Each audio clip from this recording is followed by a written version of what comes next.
Everybody, welcome to the show. My name is Maliq. I'm here with none other than Mayor Justin Bibb of Cleveland. Mayor, I've been waiting for this one for so long. It's really nice to talk to you. I don't know how you're holding up in the weather right now. I know this is like business for you. Like you have to wear this stuff. I don't have to wear a suit. Don't have to, but I don't understand how you're holding up in the weather right now. Are you cool? I'm cool. You know, luckily, although this is an old building, City Hall has some solid AC in my office. But as a little side note, we have cooling centers open all across the city in our rec center. So if folks are hot out there, make sure you go to one of our cooling centers if you don't have AC in the house. Absolutely. Now, I just want to start off telling you my approach in an interview like this. I sat down with Chris Ronayne a few months ago, and I told him that usually when people sit down to talk to politicians, it's all about what's going on over here, what's going on over there, what are you going to do about this, what are you going to do about that. For me, I want to attack it more from a personal, introspective manner.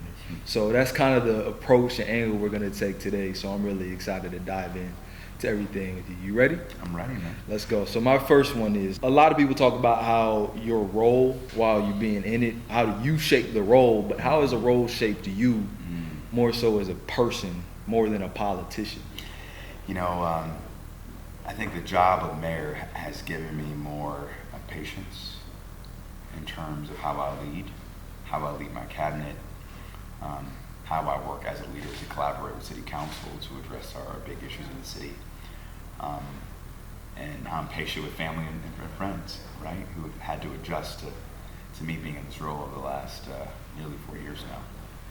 I think the second thing that the job has allowed me to do is listen more with empathy. I think being an empathetic leader is so important, especially now in these challenging, chaotic times. And then I think it's given me a renewed sense of how important public service is. It's easy to think about what public service means in a very abstract way, but when you're in the job and you work with the amazing public servants that I have the honor of working with every day, from folks in police, to folks who are picking up our trash, to folks who work at Cleveland Public Power to make sure the lights are on. We have some amazing folks who work at City Hall, and I'm just honored to be the mayor of my hometown right now. You mentioned being the mayor of your hometown. When you got elected, of course it was, oh yes, I'm mayor, great deal, but how much was it about, I'm the mayor of my hometown? Like, how did that feel for you, knowing that? It was a dream come true. And there's something special about being a mayor, because you know the people that are going to be impacted by the decisions I make. You know, I'm friends with members of the police department because I grew up with them. You know, we just lost 2 cadets, one in the fire academy and one in the police academy. I knew 2 of those young men personally, on a real personal level. And so I was personally affected by them losing their lives in our academy. You know, I've walked the streets and been in the neighborhoods that we're trying to turn around, from the work we're doing in the southeast side to what we're trying to do downtown to make Cleveland a 2 waterfront city. And so every issue I work on, I've lived it, and every issue I work on, I know somebody affected by it. And so that's what makes the job rewarding, but it also makes it very hard, because there's a lot at stake at every decision that I make, regardless how big or regardless how small. Is being mayor the peak of your passion, or do you seek higher roles as a politician as you go along on your own personal journey and your career path? Right now, my most important passion and the biggest thing that I'm focused on is setting out on achieving what I tried to accomplish as mayor. I ran on, you know, being a bold, dynamic, visionary leader for Cleveland. I had some big, bold ideas for the city. I think we have accomplished a lot in my first term, which will be complete by the end of this year. And if the voters have it, I'll be blessed to hopefully have another 4 years to serve in this role. And the job's not finished yet. We have more to do on public safety. We have more to do to make Cleveland a more modern, responsive City Hall. We have more to do to put Cleveland back on the map in a more positive way. We have more to do to tackle our housing crisis in our city. And so I have a big assignment. The assignment's not done. but I'm really proud of what we accomplished so far already in my first term. You're young, black, and gifted, and I think Appreciate that, brother. I'm pretty sure you've heard that before, because I mean it's plain and easy to see. But I wanted you to hear it from me. Thank you, And man. when we take into account being young, I want to know what your biggest challenge has been, not just as mayor, but what has been your biggest challenge being a young mayor. I would say a lot of people were skeptical that a first-time elected official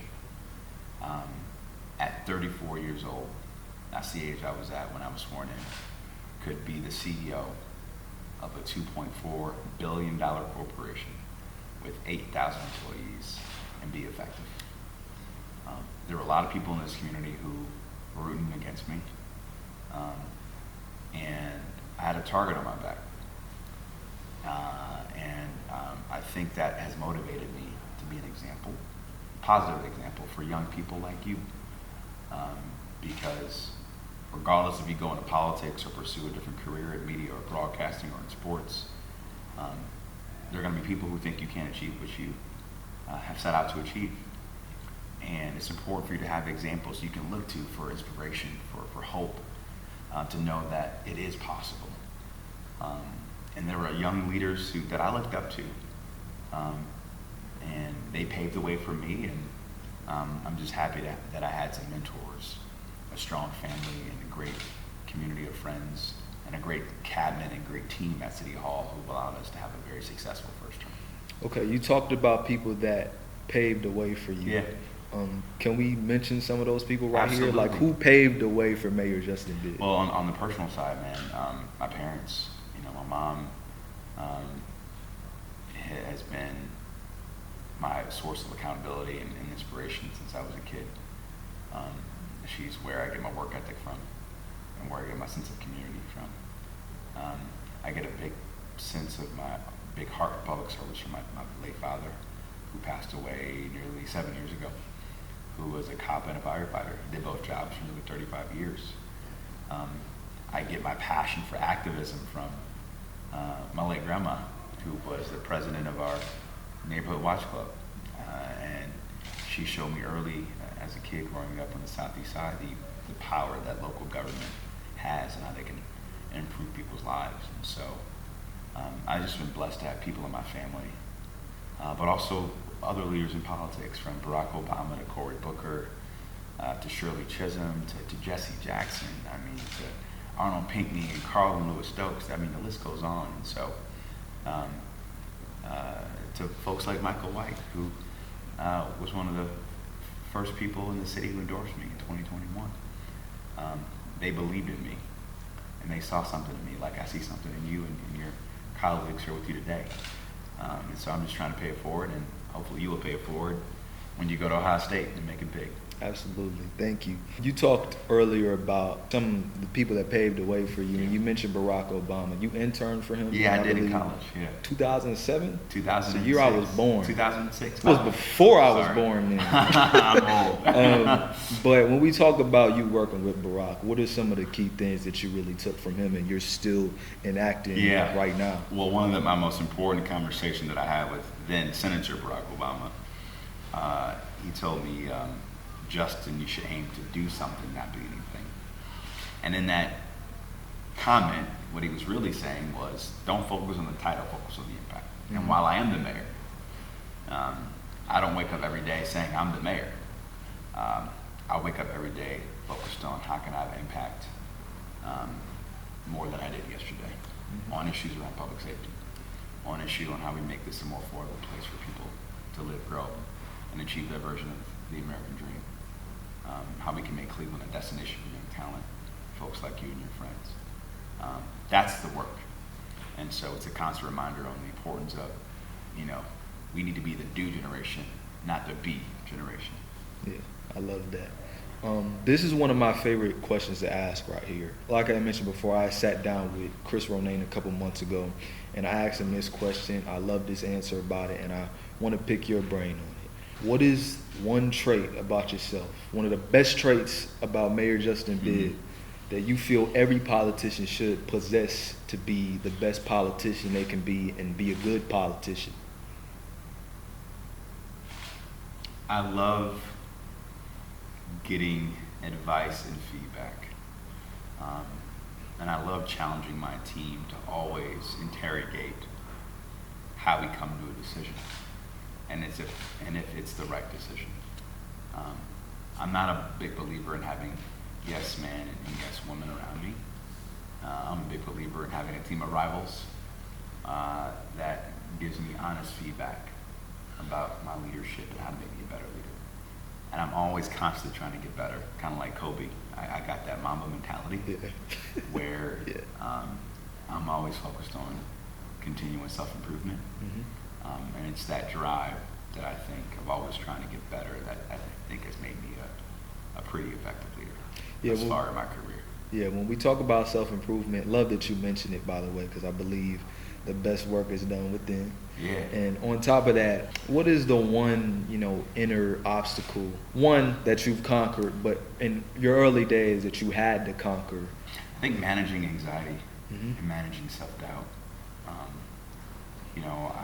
I've learned the importance of meditation and how meditation has really transformed my ability to manage the daily stresses of the job and give me more clarity to think and speak as a leader. Because this job, you have a lot of crises every day. And so finding the internal mental health tools to manage that stress has been a game changer for me as I've grown in my career. Mayor Justin Bibb, thank you so much for sitting down with me. Absolutely. I love the time that you've given to us. What's one question that I did not ask you that you wish I had asked you? My favorite musical artist. What's your favorite musical artist? Right now, I would say I'm listening to a lot of Miles Davis, right? I feel like summer is a good jazz vibe. Usually it's all hip hop, Drake, Future, Kendrick, although it's a crazy feud. That was a crazy feud. Can I interrupt you? Yeah. Drake or Kendrick? I'm still Team Drake, but Kendrick, as a lyricist, his allegory is really compelling. So interesting take. And what I love about summer too is I love listening to a lot of old Jay-Z. Yeah. Reminds me as a kid growing up. Yeah. Okay. Yeah. Can I ask you one more question? Yeah. Jay-Z or Nas? I can't decide between those two, man. I would say Jay-Z. But you can't have a Jay-Z without a Nas, right? So it's hard to pick one or the other. Yeah. Right. So. I'm a Nas guy. I'm a Kendrick guy. Yeah, so I was a little hurt by your responses, but I gotta be loyal. Yeah. I believe in loyalty. I love thoughtful responses too, and I love that your responses were thoughtful. Thank you so much, Mayor Bibb, for this time with me. All right. Greatly Best of luck at Ohio State. Okay. Thank you.